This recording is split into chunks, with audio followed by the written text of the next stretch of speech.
Gusto mo bang papasabikin ang relasyon mo or ang mahal mo? Gawin mo ang ritual na ito.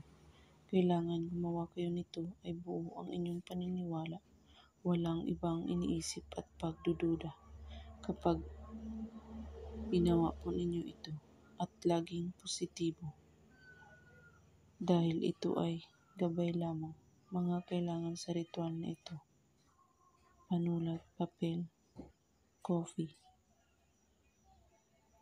Kailangan maniwala po kayo dito para tumalab agad at ihanda mo ang inyong sarili.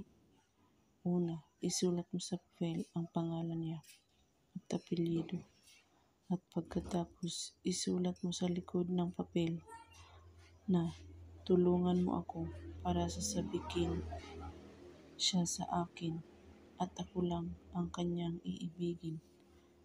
At pagkatapos, itupi ang papel at ilagay mo ito sa baso at lagyan mo ito ng kaunting kape at mainit na tubig at kakausapin mo ito na sa pamamagitan nito, tulungan mo ako na sasabikin siya sa akin. Lahat na sa isip mo ay pwede mo dito hilingin. At pagkatapos, ilagay ito sa lugar na walang makakakita o makakaalam, kahit sino.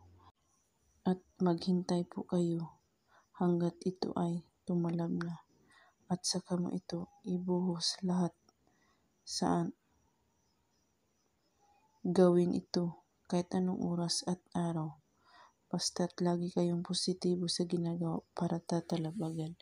At kung may katanungan po kayo ay magko-comment lang po sa baba. Maraming salamat sa panonood. May God bless us all.